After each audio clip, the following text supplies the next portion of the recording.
There we go. Okay, it's on. So you just start off in the beginning. The beginning. When you were born. On July 16th, 1943. And a year and a day later, my dad died. So I never knew my dad.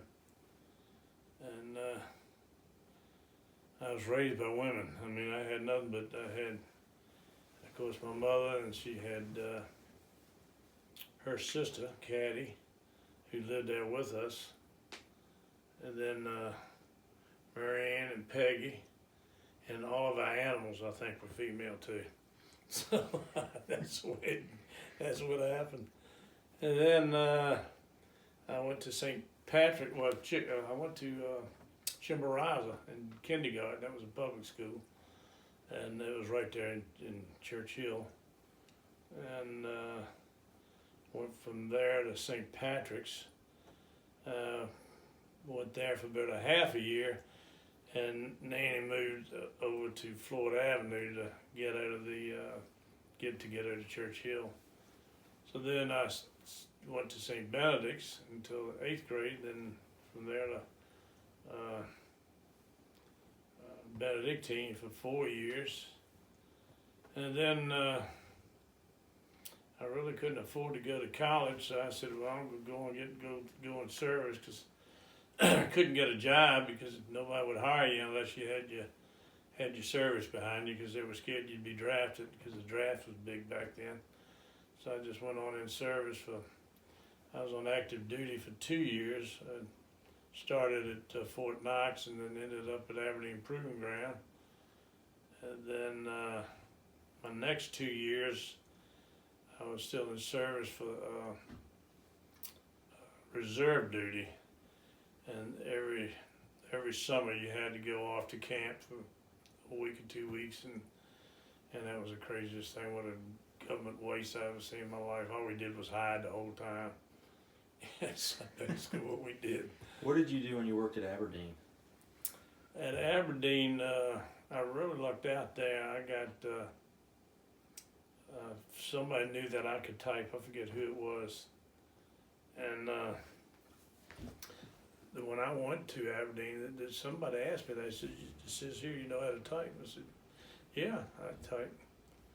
And so they said, "Well, I think we're going to put you downstairs and travel." Well, we got multiple schools here at Aberdeen Proving Ground, and we have graduations every week, and it's 3, 4, 5, 6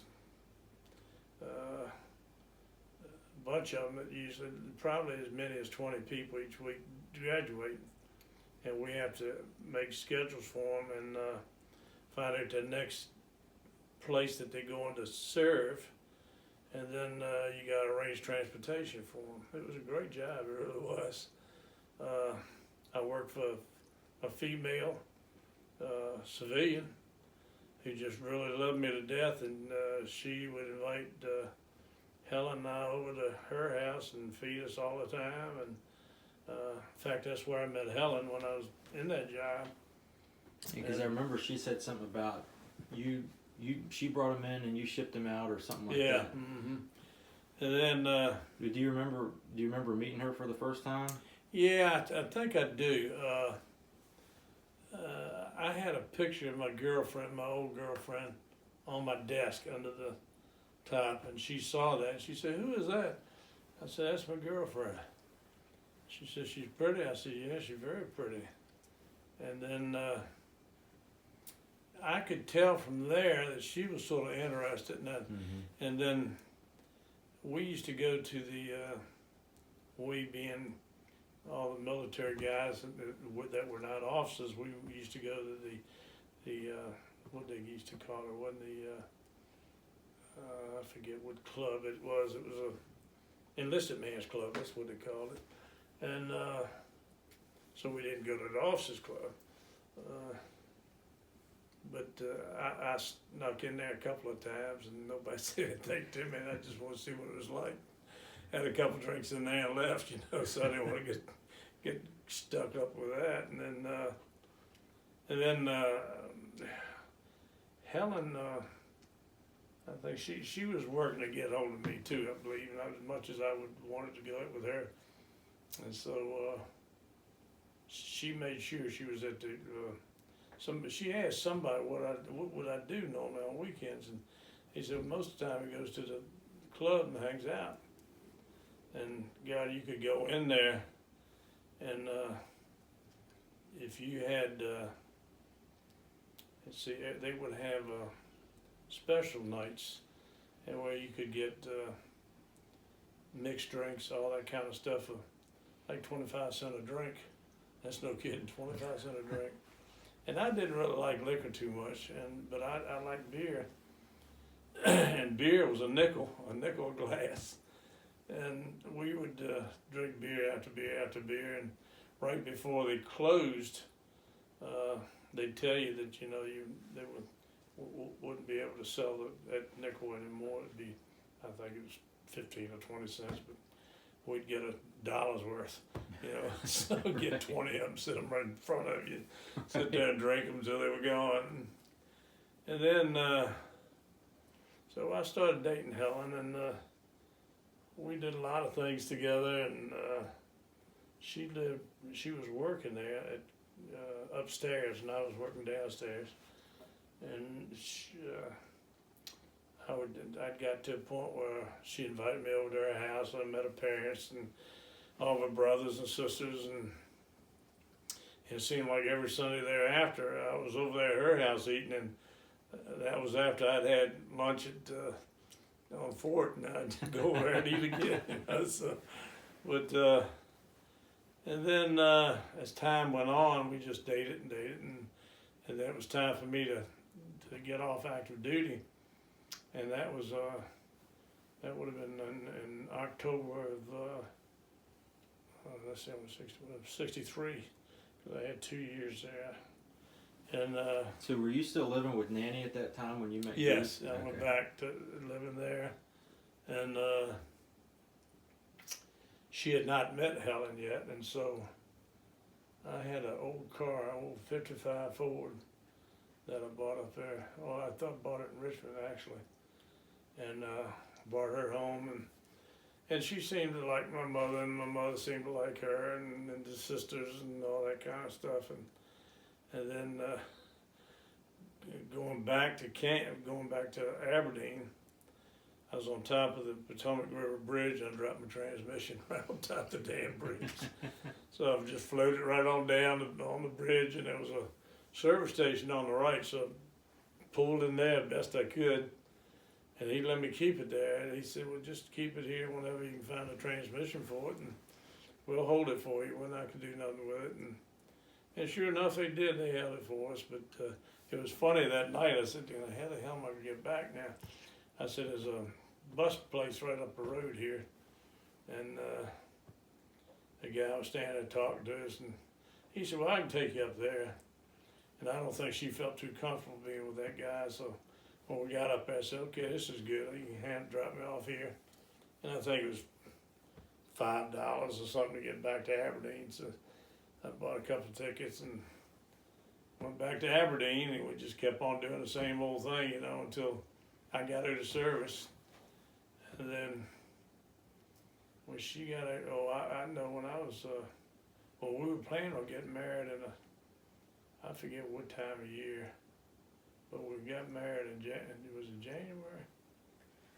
Do you remember where you proposed to her? Because it was January you got married. It was January. I think I did it over the telephone. Oh, really? Yeah. Because she was back up there, and I was down south.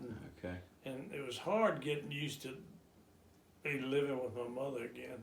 Mm-hmm. I mean, she gave me everything I needed, but she couldn't afford to give me so much, and I was an extra meal to her, and so I got a job at Richmond newspapers, and most miserable job I've ever had in my life. I had to take care of all these people delivering papers, and half would show up, another half wouldn't, and you'd have to find somebody to do it and all that stuff. I said I had enough of that, and then what did I do after that? I think we got on with Atlantic Steel, And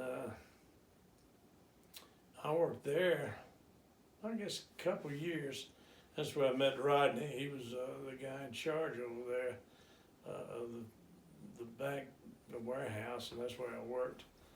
And then one day I was riding home, and happened to get behind a police car, and I said, you know, I bet that wouldn't be a bad job. And so drove on over one day to the police department, and I asked them if I could put in an application to be a police officer. So they said sure, and they took me back to Lieutenant Green, and he was telling me all these different things and the different things to do, and we have to do this and do that. And I said, okay, do whatever, but I would really like to get on. And he said, well, we got a few things we have to do first. We have to come out and interview your wife. Well, by that time I'd gotten married, that's right. So I have to come home and talk to her and make sure she doesn't have a problem with you being a police officer. And by that time, Laura Lynn had been born, so we had the baby. And let's see, from there, it was sort of really weird. I kept waiting to take my physical, and Lieutenant Green said, oh, don't worry about it. He says, you're okay, you look fine. We won't make you take a physical. So I didn't have to take a physical. Didn't have to do any kind of physical stuff at all, which I thought was, boy, the hell, the Army was easy compared to this. I mean, this is easy compared to the Army. And eventually, you probate for, I think it was 9 months. That's riding with somebody else, you know, and driving the paddy wagon and doing that kind of stuff. And then one night, I think a couple guys got sick or something, and they were really short, and they said, well, we could go ahead and turn you loose tonight. So they said, just here's the keys to the car, number such and such, and just work, I think it was a 9 beat back then. And that was a good beat. It was up there, I was living at, we had originally bought a house at Skipwith Road, and that's where I went on the police department from. And then we had a big snow that year, and I had to get whoever was driving the paddy wagon come pick me up, you know. And a bunch of us had that's where we got to work, and they didn't even send us out unless it was really a bad call. So, and I just sat over at the fire station that night and didn't do nothing, and slept, and I slept. And then I guess time went on, and I felt like I could probably do better, and I got tired of the police department. The thing that really bugged me, I guess, did I ever tell you at the time that we had me and a female probation officer had to go and not confiscate, but take away the children from this house. And I told the girl before, I said, listen, I said, if anything happens in here, you come on back out and get on this radio and let somebody know something's happening, you know. So anyway, we started talking, and a couple of kids were in there running around, and he'd packed some bags for these kids and came back out, and he was holding a shotgun. And he said, nobody's taking these kids nowhere.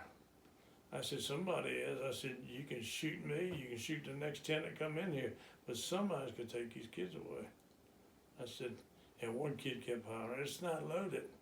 It's not loaded. Right. And I thought, shit, is it loaded or is it not loaded? Great. And I didn't know whether to just draw and shoot or what the hell to do. And finally, I heard some sirens, you know. I said, well, she's called. So I said, you hear those sirens? I said, the reason they're coming is for you. And I said, somebody could take you out of here. You might shoot me, you may shoot the other 2 or 3 that come in here, or 4 or 5 or 6, whatever it takes. Somebody's taking you to jail tonight. And I said, you got enough problems as it is with your children and the problems that you're having with them. I said, if you lay that rifle down right now and there's nothing in it, you're free. And so He put the thing down, I opened it up, wasn't nothing in it.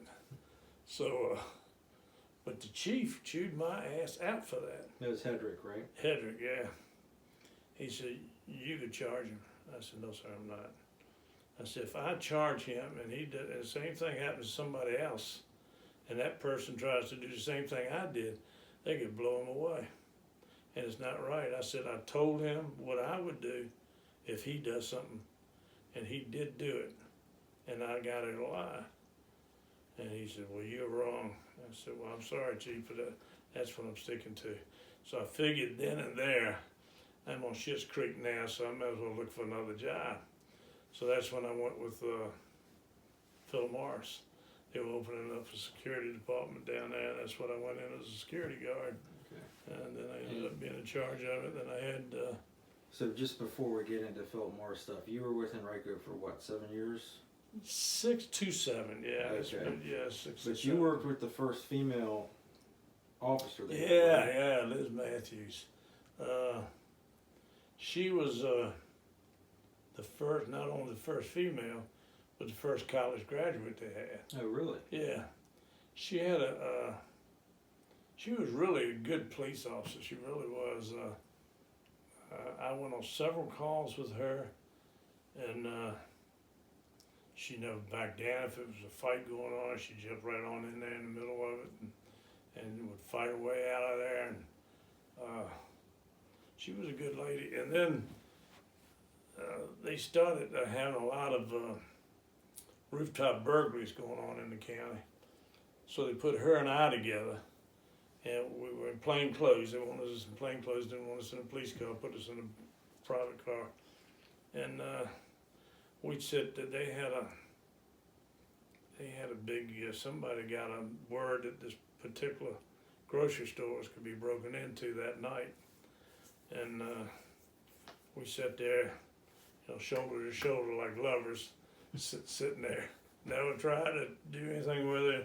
She wasn't that good looking, but she was a nice girl. And so that went on for, nothing happened. And then one night, somebody got a call on the radio. We were sitting at a post office, because they were hitting post offices too. We were sitting at that post office up on what is that road right across from the old Sears. Anyway, it's amazing. You sit there and you're looking and you're looking, and the only thing you're looking at is through windows that are about from here to across the street there, and you see everything. It's all bullshit. It's just Right. it's which, and you think. I'd look at her and say, "Do you see somebody standing over there?" She'd look. No, but it could really pass for somebody. You think we ought to check on it? I said, I don't think we should go up there yet if we know it's somebody, then we'll call for backup. But it was just crazy stuff like that happening, and there was nobody had broken into that one either. So I guess it must have been another week went by and we were still doing this stuff. I said, God, I wish something would happen. I get so tired of sitting here looking at windows and stuff. And somebody calls in that somebody told them that there was people on the roof at the Colonial store on Lakeside Avenue. So everybody was busting ass to get down there to the damn thing. And so I guess 6, 7, 8 of us went in there. That was the whole damn bunch, Right. I think. And we went in, and we waited, of course, for the guy to open the door for us. We didn't want to do that. We kept guys on either side of the building in case somebody come off the roof. And we're in there creeping around in case they're inside there. And they had an electrical line running across the floor. And one of the guys stepped on it, and it said, it comes out with a message real loud. Buy such and such cookies, and it just scares the shit out of me. I mean, it's like 3 o'clock in the morning, we're looking for somebody, So can we get to the end of that damn thing, pull it out so nobody else steps on it? But we finally caught the guy, and he was the nicest person you'd ever want to meet. he was a known safe man. You know, he's been full time for it before, full time for it again, and we handcuffed him, put him in a car, and took him on back down to headquarters, and because I think a couple of the detectives wanted to talk to him and handle it from there. So, but it was pretty interesting, and then I guess it wasn't too much longer after that. I may have had to put that before the other thing, but. You did some undercover work with her in the Klan too, right? Oh yeah, that was interesting. Yeah, it was. She was her and I, and we had a '64 Ford Falcon that we drove, and it had a radio in it, and we had a lot of down in the East End was a big Klan area, and there was a store down there. I forget the name of the store. It was a very popular store, and a lot of the blacks would go in there because they didn't have any other stores to go to. And the owner in there was just, I mean, he hated blacks, but he'd take that money in a minute. All right. He said, get your black ass in here if you want anything, you know, that's what he would talk to. So we go over there, and one day he says, here, he said, take his record here, this is a good record. So they had a big rally out behind his place there, the Klan did, and they had the crosses and the sheets on and shit. You didn't know who was under what and who was there, and they played that song that was on that record. Send them niggas north is what it was. Send them niggas north. I had that for the longest time, but I don't have it anymore. I don't know what have happened to it. But and then we moved it. They would move it around the meetings, and they had one out in the West End, and we went out there, and we never had a firearm with us, we never had a badge with us, didn't have anything with us, you know, and we'd go in and walk around, and they had these guys who were dressed in chrome helmets and wore belts and that had sticks in them, you know, and two of them just started following us around for some reason, and it was not too long after that we were listening to Carnegie talk. Carnegie was the Grand Wizard of the Ku Klux Klan at the time, and he started speaking, and he says, you know what? He says, you know what's worse than a nigger? He says, I think he said the damn assholes that work with Henrico County Police Department. I thought, oh shit. And the lieutenant was sitting down the road from us, and we had a microphone under our arm. And I said, Lieutenant, could you hear that? And he didn't say nothing. I said, Lieutenant, did you hear that? And he said, what? I said, they just said that the worst thing worse than niggas is the people who work at the Henrico County Police Department. He said, all right, he said, I'm coming on up that way. And he says, come out and stay. I forget where it was now. He told us before we went in where to come if we had a problem. And he told us to go there. And we went there, didn't have any problem getting there and anything after that. But they would do they'd walk around the cross and sing the old rugged cross and do all that kind of stuff. And the funny part of it was that it was, Helen was going up to home every now and then because she was a little homesick being, and so I went with her one weekend, and we were sitting there in the living room. Kenny come in, he says, hey, you want to go to the Klan rally tonight? I said, oh shit.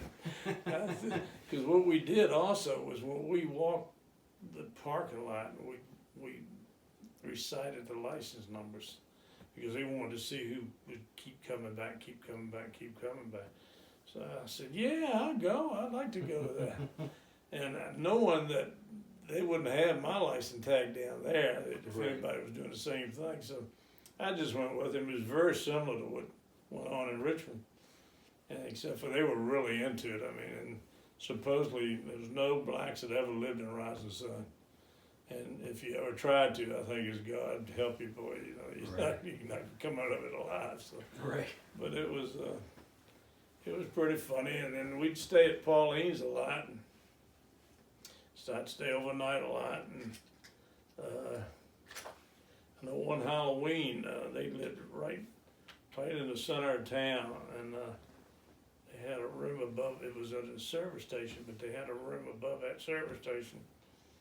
I think that was her dad's service station. And we sit there one Halloween night and watched them. They're carrying on, and they had Johnny houses that they were kicking over and everything. It was just the damnedest thing you've seen in your life. But it was a fun time, and we used to have a fun time with the Navy. They had up in Bel Air, that wasn't too far away from Aberdeen. They would always give the Army guys hell for being up there, and so we went out one night looking for them sons of bitches, and we found them. They were swimming, and we snuck up and stole the damn uniforms and moved them up. But we moved them up way up the hill and left them there. And then we went and got a good spot to sit and watch them and hear them hollering and screaming.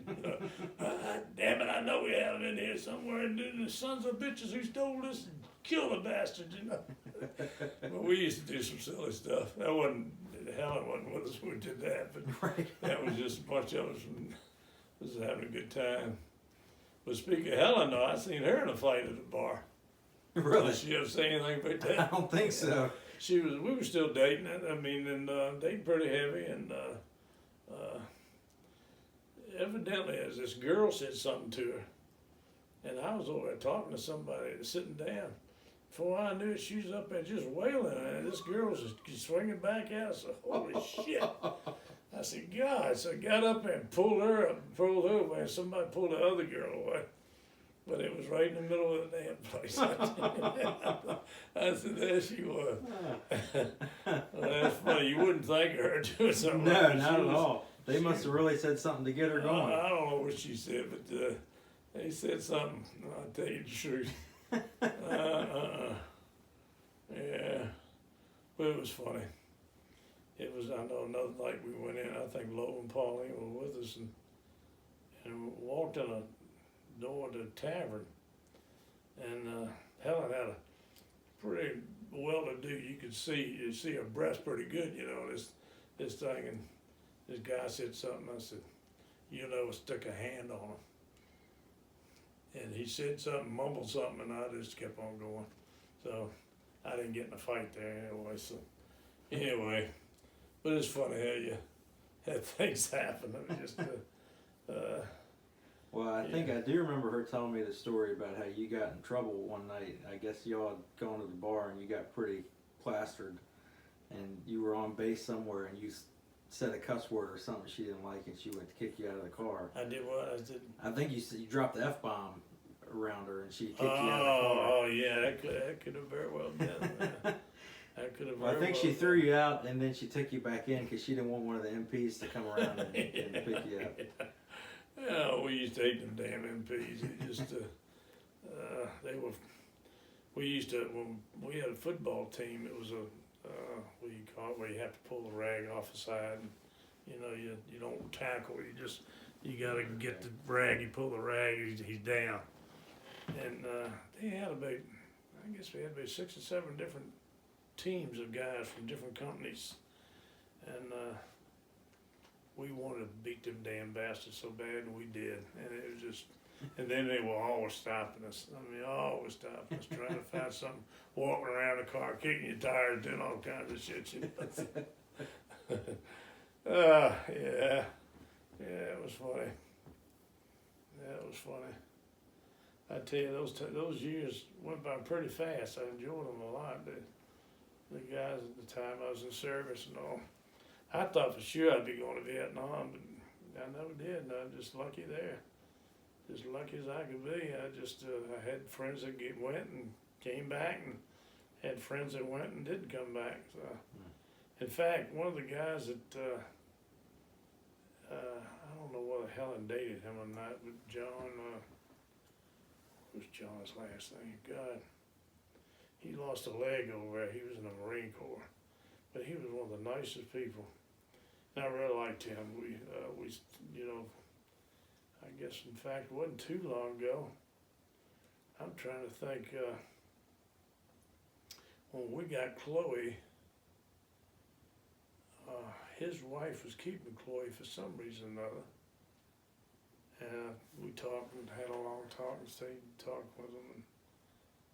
But I don't know, Chloe's been everywhere. Right. Poor little dog. Yeah. She really has.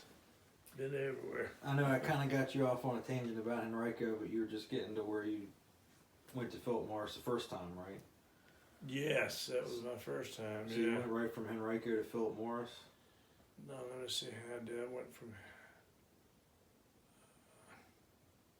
No, I went from Henrico. While I was at Henrico, I got trained as a polygraph examiner, not by Henrico, but on my own. Mm-hmm. We were off like 2 days a week, and I'd take 2 days a week and go to the school in Tidewater. And the guy that I went to school with that run the school wanted to know if I'd be interested in being a polygraph examiner in Richmond, somewhere in Richmond. And I said, yeah, I'd love to do that. So I did that prior for about 2 years. I really got tired of it. You got, you know, asking questions over and over and over. And it was fun catching somebody when you caught them.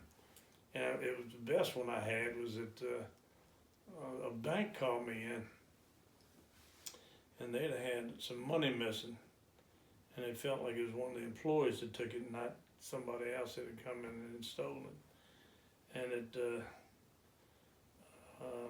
they wanted me to run all of, it was like 8 people. I said, I can do that, it's gonna take a little while. And they said, it's all right. I said, well, start with a person that you think is the most guilty and that you think would be the person that would do that. And they sent this guy over, and he said, how do these polygraphs work? I said, well, I'll show you. And I showed him how it worked. I showed him how I catch a lie and do that kind of stuff and do this and do that. He said, well, there ain't no sense going any further. He said, I took that money. And he had been questioned by the FBI, the local police up there, the state police, everybody. And it was in, I bet you it wasn't 20 minutes I had a confession. And I went back in there with a written confession. I had him write it out. And because what I told him, and I said, look, I said, don't be scared of the polygraph. Polygraph can't hurt you. I said, as long as you tell the truth. You don't tell the truth, it's going to hurt you. But it's just, that's what I said. And I meant to say, I didn't mean to say, I knew I'm just using this and stuff. If you don't tell the truth, you could be in high trouble. I didn't want to say that, because that would probably just scare the living shit out of him. Right. But he confessed before he even got hooked up. Was that when you were doing them out in the shed in the back? No, that time I was, this was in Roanoke. And I'd gotten in with somebody up, the big thing back then was massage parlors too. I'd gotten several massage parlors. And Helen was doing all my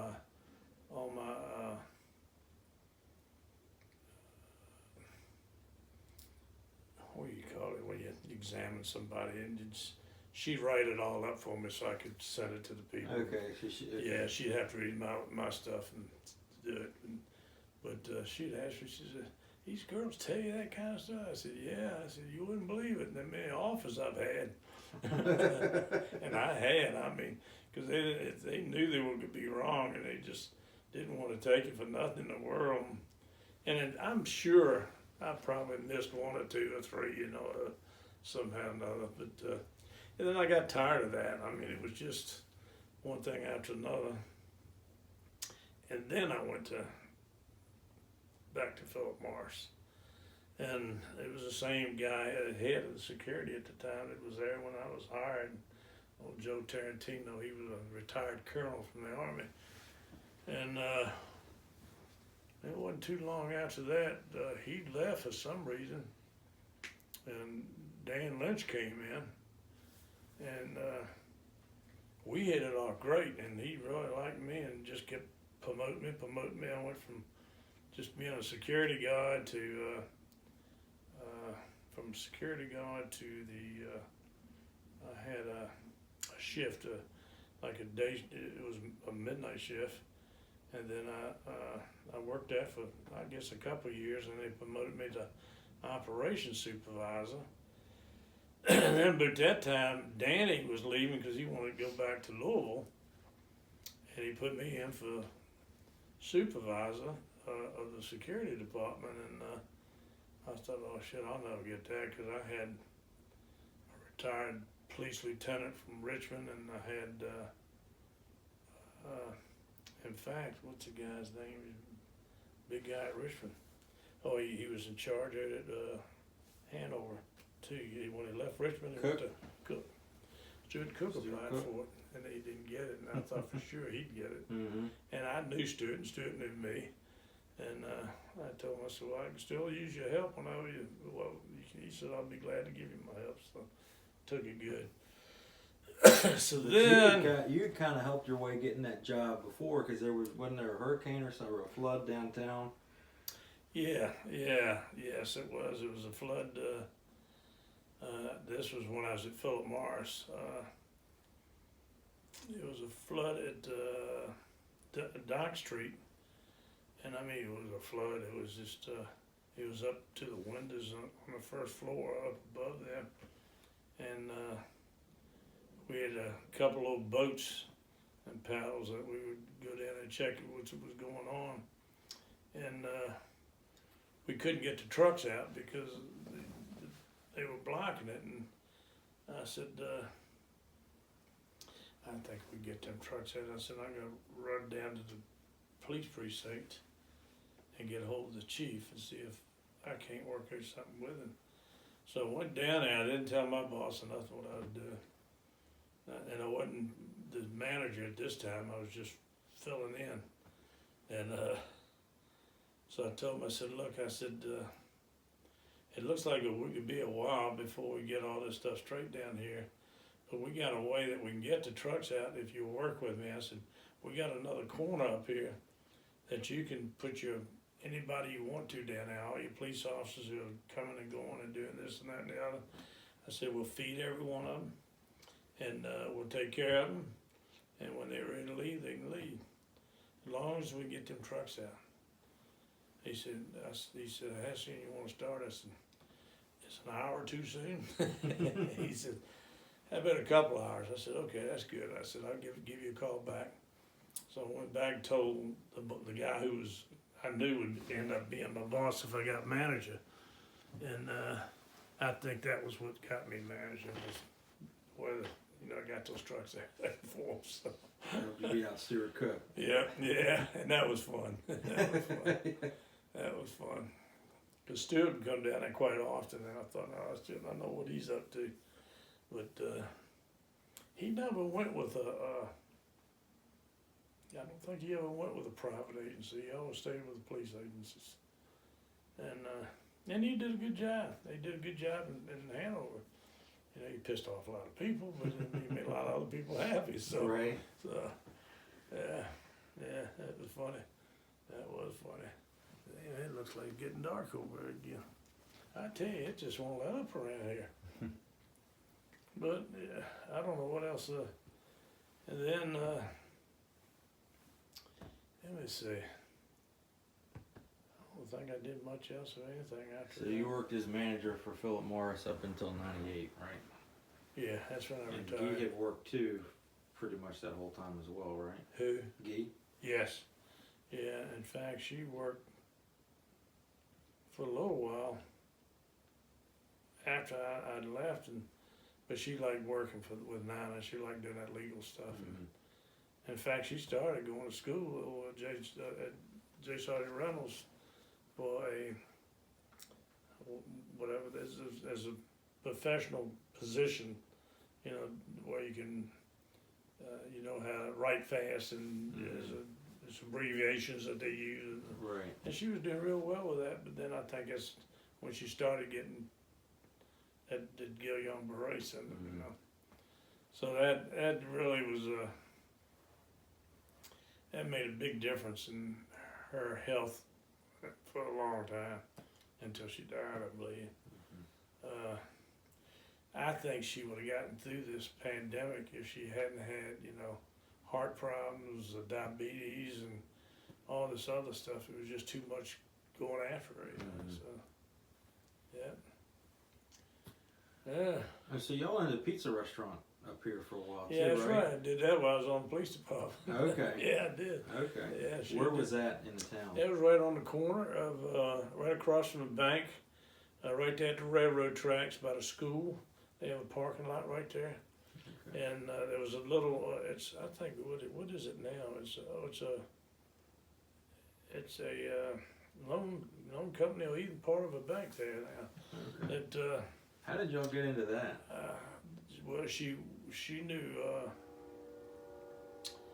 what was the guy's name that, she worked for a while over on Lakeside Avenue. She was his secretary. He owned several pizza ovens around town, Okay. and he got me involved in that, and I sort of liked doing that a little bit, and then said, well, hell, I opened my own business. I just opened up here. It was about a college, and I was doing well, and then I hired this guy, this older guy, and he stole every freaking dollar I had. Oh, Every really? freaking dollar. I mean, because what he did was, he was to open, how did that thing work? I forget how it was. I'd give him money the night before to open the next day. And then he had worked like 3 or 4 days and took all that money and took off. And I thought to myself, you know, I talked to this guy a lot. And I said, I bet you his ass isn't down in Florida. And so I got the word. I went to the he was, I guess, must have been Cook. I don't know who it was that handled. No, it wasn't him. It was what was the sheriff before him? There was Vaughn and Bradley. Okay, Bradley. Yeah, Vaughn was first, and then Bradley. Bradley was who I went to, and I told him, I said, look, I want to put a warrant out for this guy. And I said, he worked in, before he worked for me, he worked at different places, and he'd cash checks across the street, and shit, they're probably no good either. They'll probably come after me too to try to pay him off. And I said, if y'all catch him, I'll be glad to go get him. You don't have to send anybody down there. I'll get his ass and bring him back here. And no, did catch him. No, did catch him, but I was wanting to get him some kind of bath. Bastard, I would have, it wasn't probably that much money. It was probably $300-400, but still, that was a lot of money at that Right. time. You know, So did y'all keep running it after that happened, after he took all that money? for a while, and then I guess I said, well, shit, I was still on the police department at that time, because I remember now that the guy who's the chief down there, I knew him real well, and he said he'd look at him, because the guy never showed up anywhere else. But I knew he lived in at one time in Florida, and it was in Kissimmee, Florida. Kissimmee, Florida is where he was. I said, let me go down there, I'll kiss that motherfucker. But, you know, things happen to you in your life, and that was one of them. And I guess I couldn't complain too much. So. But it was fun doing that for a while. But and then we made a little bit of money, not nothing to write home about, that's for sure. But I think Helen had quit working at that time. Is that right around where you'd already had Mom and you'd had Shannon too? Let me see. Must have, because I remember I was working at Philip Morris when Shannon was born. Yeah. Okay. Yep. Yeah. So had Mom already been bored when you said you were working at Atlantic Steel? Let me see, Atlantic Steel was. Yes, I think she was, cause, the way I really got into Atlantic Steel, I had done some polygraphs for them. Okay. And then I went over and talked to him. He says, "Well, we just hire you on as a head of safety and security." I said, "That'd be great." And I worked for them, I guess, 3 years. And then I must have gone to Philip Morris. Okay, so that was after the police department. Yeah, because I got tired of doing polygraph work. Because one of them, didn't you quit over a baptism? Because he said you couldn't go to the baptism. Yeah, that was Best Products. Was it? Okay. Best Products. Because that was a good job, right? It was a good job. It was a high-paying job. High-paying job. Yeah, and it was a black guy that was in charge of it. Little short black guy that, you know, tried to make you look like the nigger instead of him, you know. So I told him one time, I said, "No, I can't do that. I can't work tomorrow." That was a Sunday. I said, "I got my daughter's being baptized." He said, "You better work or you're not going to work." And I said, "Well, you may as well write me down as not working because I'm not going to be there." Right. So I didn't go, and I did come back getting money he owed me, but and I'd see him later in different times, and he was a real close, trying to think of the name of the guy that owned that company. Had a lot of money. And I don't know how he got wound up with this black guy, but I think he must have been stealing from him. I don't know, but yeah, it's So you funny did things you forget. Best Products before Henrico. Because there's a lot of different jobs to keep track Yes, of. yeah, because and I got with Best Products because I was with the police department, and they would hire us for off-duty work, especially at Christmas time, and it was, back then, that was good money. We got $10 an hour, you know, off-duty. It was really big money. Mm-hmm. And they'd pay you, and I don't think they took taxes out, but eventually one Christmas somebody said something about taxes, and they got everybody had to pay taxes then. All it takes is one person. Yeah. But Best Products was a good company, and this guy was just a pain in the ass. I met a lot of people at Best Products. In fact, I think Tommy bought Hazel her wedding ring there at Best Products. Oh, really? Yeah. Huh. Yeah. So Best Products, then Henrico. No, that was while Henrico was with Henrico. So you did both at the same time Yeah. Yeah. for off-duty stuff. For off-duty stuff. Yeah. Okay. Yeah. That was good work, good pay. Then Atlantic Steel, Atlantic Steel. Reynolds Metals at some point, right? Reynolds Metals.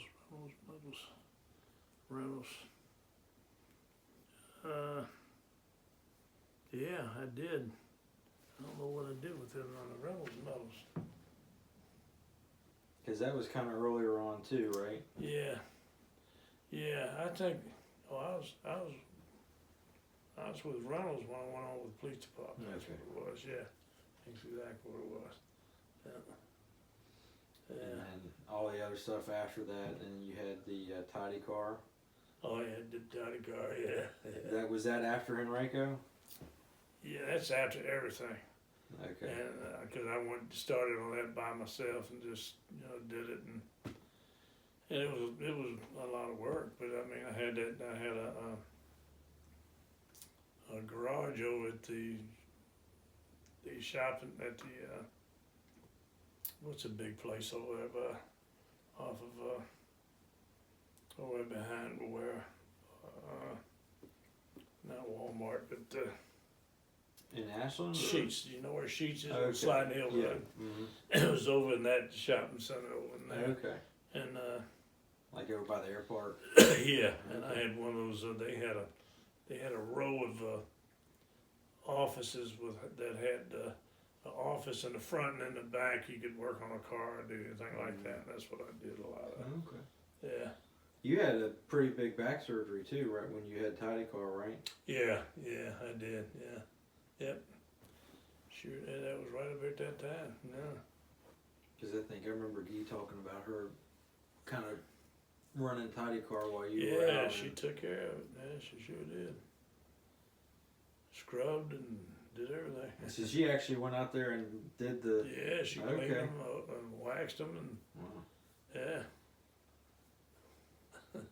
Because y'all, when you were before your back got messed up, you'd kind of do that, and she'd do like the administrative part of it. Yes, yeah, especially with the polygraph, she did all the administrative side.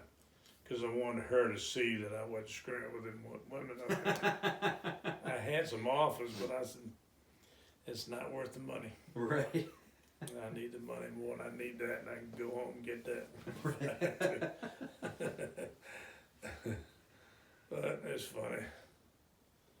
But you feel sorry for some of them girls who worked in them places. There was some very attractive girls, and I guess, I don't know how they got hooked up, but I guess they got hooked up with the owners.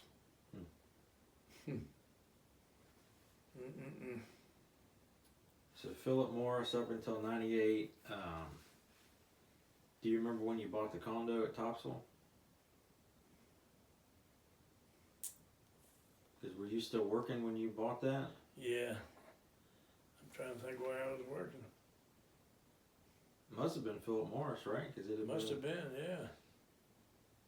Must have It been. was like the mid '90s that you bought that. That's when I bought my red truck. Yeah, so I guess it was at least before '96, because the Mazda was '96. Ah, okay, yeah. Because I remember Helen was at the beach. She had gone down with one of her girlfriends or something. And then the girlfriend had to leave. And so I went down. I drove that truck down there, parked it right out there. And we were going somewhere to go to dinner or something. She said, well, that's a pretty red truck. I said, well, let's just take that. And she said, oh, yeah, all right. And I pulled up the keys and said, here we go. Come on, let's go. That was a good buy, I got that truck. I bet. Especially as long as it's been around. Yeah, that's what I'm saying. That's good. It still runs pretty well. Mm-hmm. Yeah, that's good. Yeah. Have you had to do anything major to it? No, I think you did most of the major stuff before you gave it to me. Okay. 'Cause, that's when you had the fuel gauge and all that stuff done, and the clutch I think was done at one point, and it got repainted. Yeah, that's so, right. That's right. It hadn't. It Then just I put got the- inspected.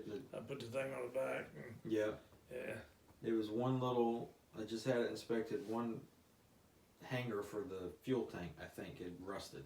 Oh, So really? it was Yeah. like $20 to I'll do be it. darned. So Huh. that's the most I've really How I've about that? done to it. It's been a Yeah. good little truck.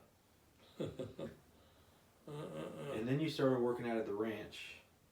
Yeah, that was Right. that was shortly after I left with Philip Morris. I retired. In fact, right before I retired, that's how I got on. The vice president called me in his office one day and he said, what are you gonna do with yourself when you retire? I said, I really don't know. And he said, would you be interested in going out west and setting up some security out there? I said, well, what's happening out there? He said, well, we got 3 ranches. We're renting them, and got 2 in Montana and 1 in Arizona.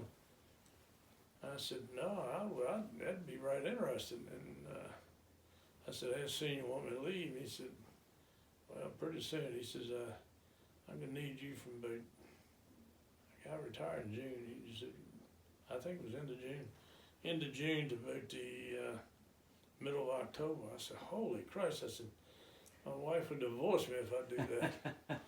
He said, I thought that'd be a problem. He said, if you want to, you can take her with you. They'll pay all her expenses. She can participate in any of the activities and sports and riding, sleigh riding, horseback riding, doing whatever she wants to do. And so I really wasn't too sure about how this thing was going about, because they had a person, an FBI agent that had worked like advising them on what to do. Get somebody that has a security background and set it up and everything. And he said, well, I got a guy that was head of security at Philip Morris for a number of years, and he said, is he interested? He said, well, here's his name and number, call him. So we called, and I thought, yeah, and that's when I told him about it. I said, you know, that's a long time to be away from home. He said, yeah, that's your least of your problems. He said, we'll get you a car, and when you get there, you just pick it up at the airport. We'll have everything all laid out for you. All you got to do is go up there, tell them who you are, give me a driver's license, and come on down. The first night, you're not gonna be at the ranch, but you could be maybe 2 miles from it. We got a place that would keep you.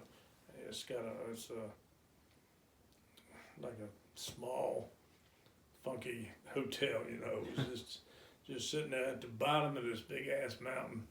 And I'll never forget coming out in the morning and just looking up at that sucker and thinking, good God, I'd hate to have to climb that thing.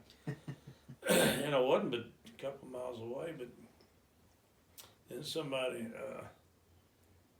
came by there and we dropped off and then had met me and we were talking, and he said, well, let's go on back down to the ranch. So I drove on down there, and as you want to cross the ramp onto the ranch, you want to cross the, I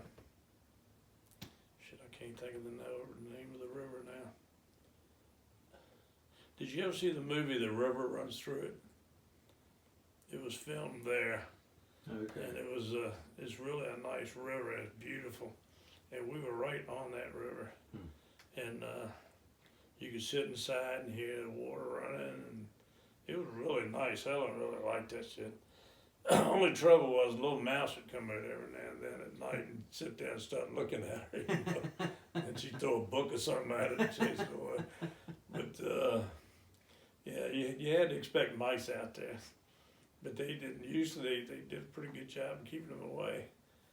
And A lot better than bears. oh my God, yes.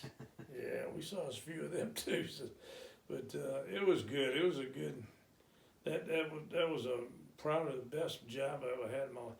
I got paid more there than I did at Philip Morris. Really? Yeah, and then I was getting drawn my retirement at the same time. So that worked out nice. Because you made like an LLC, you were a private contractor for them. At that Yes, point, right? yeah, yep.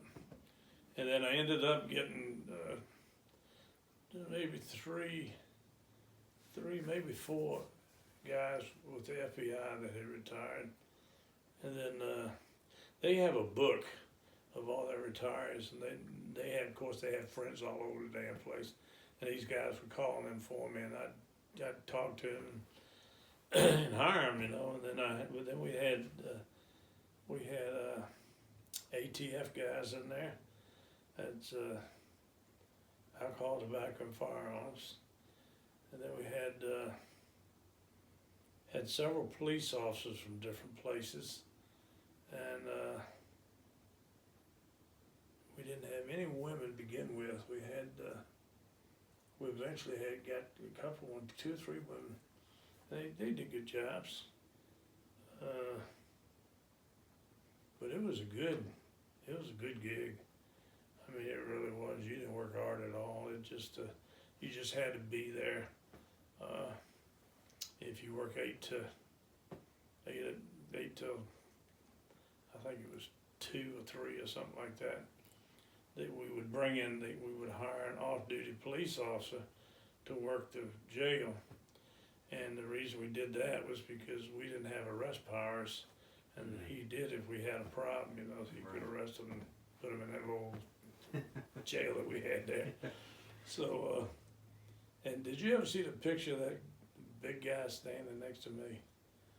Big guy. He was Man, oh God, it was, and I kid you not, he was over 7 feet.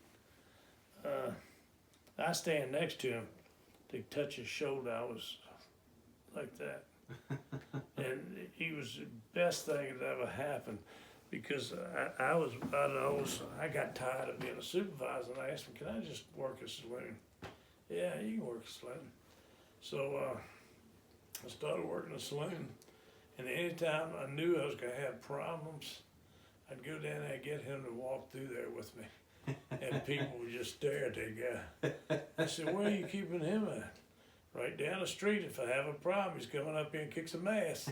It's a pretty good deterrent. A real nice guy too. He said some of the damnedest things that ever happened. He said he stopped his truck one night, and he's standing on the siding board of the truck. Well, the guy thought he was standing on the siding board of the truck. Yeah. He said, "You need to get off siding board of my truck." He said, "Sir, you need to look down." He said, "I'm not standing on the siding board of that truck. I'm standing on the ground." He said, "Okay." He looked down, and there he was. Yeah, but he really came in handy, and he never. I don't think I ever saw him put a hand on anybody. Just looking at him. Just, oh my God, that put the fear of God in you. I'll tell you the truth, yeah. I've got that. In fact, I just pulled it out not too long ago. I feel like I have seen that before. Yeah, I you think talk you about have. it, 'Cause it's oh my God, yeah. Well, I forget what his name. He farmed in the daytime. He did all kinds of stuff. Nice guy, but he was at the time. Yeah, he was a deputy for shit. I forget the county now. Anyway, it wasn't too far up the road, and he lived right behind. In fact, his backyard was right in front of Yellowstone National Park, and he said it was nothing to come out at night and find a bear in a yard. He said, "I never went out that night without my gun."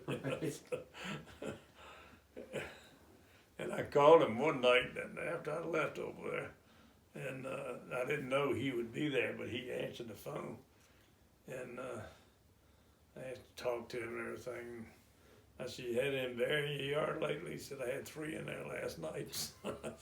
And they out there, they drive Jeeps and they drive cars the same as y'all do. But on the Jeeps, they had these damn, like I got on the front of my truck, you know, the big bumpers and stuff. And because they'd get calls, you know, these damn bears and all would be just trying to get in the stores and stuff like that. And they just ride around and just bump their ass, you know, and then bump them again until they got tired of being bumped. I said, "It seemed like they would come after you." He said, "They never did. They always wouldn't. I guess they were scared of that thing." But every single one of them had that thing on the front of their car, I know that.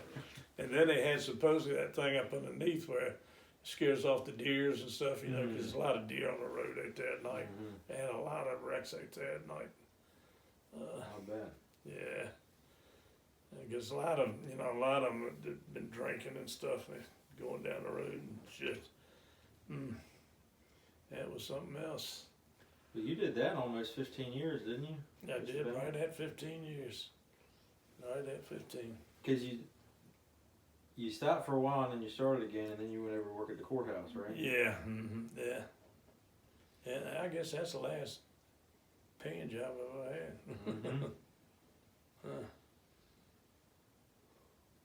But I was lucky, I really was. I got good money where I worked, and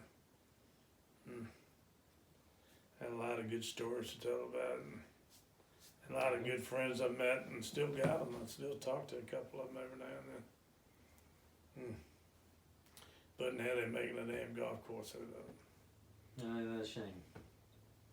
$18 million ranch, and they can put a golf course on the damn thing. I don't know what Philip Morris paid $18 million for it, and then, you know, then they took all these buildings and stuff that they found. They had a group of people that did this for a living, and they'd find this stuff out west, and they'd say, look for something like it would be a post office, or look for a jail, or look for, and they'd bring it back and fix it all up and look like it's brand new. Good jobs. A little Wild West town. Yeah. And then there was one of the buildings, one of the hotels that we had several people complain about a ghost in that place, and not at the same time, at different groups that had come in. And I said, shit, I don't know whether I'd want to sleep in that damn building or not, because every now and then they would do a big, thick house cleaning, and so we'd stay in town instead of up at where we always going, because they want to clean that out and then have to come back down. And I tell you, I'll never forget one night I went in there. And I went into the room. It's got a lock on the outside, which I locked it from the inside. And it wasn't, 10 minutes had gone by maybe. And I heard somebody talking. I said, oh, somebody's trying to pull the damn shit on me or do something to try to scare me. And finally I'd hear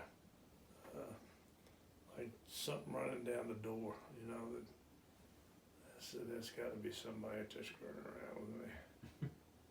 And then all of a sudden the damn door come open. And a girl comes in, and it was a woman from Philip Morris. And somebody at the office had told her to come over here and check this room out. That something was wrong with it, and they knew I was in there. And they gave her a key. And she scared me pretty good, I had to give her that. I'd tell you the truth. But I was always glad to see her from then on out. And I said, you got any more people? She said, I've got a couple more. So I said, yeah. And she ended up going up pretty high with Philip Morris. She had a good personality, though. That's what it takes. You get a good-looking woman with a good personality. You know, that's good for a wife. It's good for anything. You know, it's good. For, you know, it really is.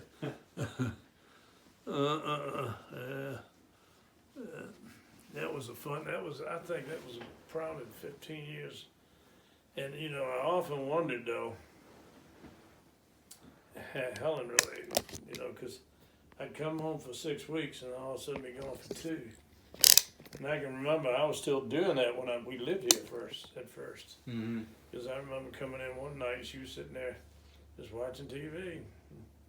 And it was I think it was a night of one of the Sugar Bowl games, the Super Bowl game.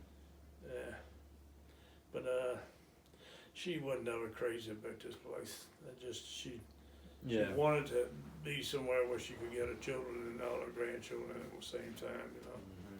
And you can now. I mean, you know, but right. Well, she always liked that house. Yeah, she did. She did. Yep. I think Nanny liked it a lot too.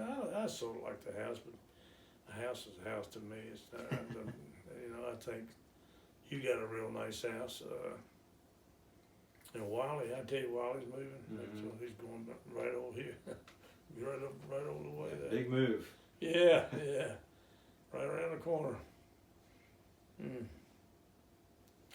But I gotta take a leak. Okay, I think that just about covers it. That's good, huh? Yeah, there was some good times. It seemed like you talk about it. It seemed like it only yesterday.